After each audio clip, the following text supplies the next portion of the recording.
एक जंगल में एक हाथी और एक बकरी रहते थे। दोनों बहुत पक्के दोस्त थे। दोनों साथ में मिलकर हर दिन खाने की तलाश करते और साथ में ही खाते थे। एक दिन दोनों खाने की तलाश में अपने जंगल से बहुत दूर निकल गए। वहां उन्हें एक तालाब दिखाई दिया। उसी तालाब के किनारे एक बेर का पेड़ था। बेर का पेड़ देखकर हाथी और बकरी बहुत खुश हुए। वह दोनों बेर के पेड़ के पास गए। फिर हाथी ने अपनी सूंड से बेर के पेड़ को जोर से हिलाया और जमीन पर ढेर सारे पके हुए बेर गिरने लगे।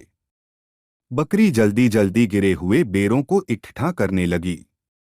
संयोगवश उसी बेर के पेड़ पर एक चिड़िया का घोंसला भी था, जिसमें चिड़िया का एक बच्चा सो रहा था और चिड़िया दाने की खोज में कहीं गई हुई थी।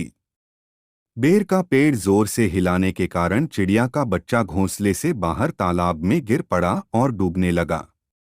चिड़िया के बच्चे को डूबता हुआ देखकर उसे बचाने के लिए बकरी तालाब में कूद गई, लेकिन बकरी को तैरना नहीं आता था।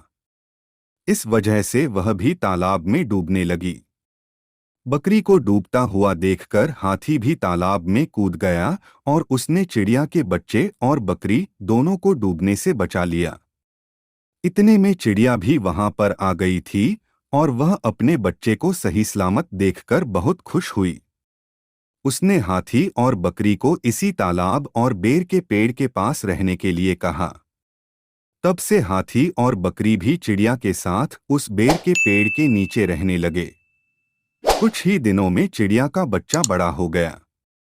चिड़िया अपने बच्चे के साथ जंगल में घूम कर आती थी और हाथी और बकरी को जंगल में किस पेड़ पर फल लगे हैं इसकी जानकारी देती थी।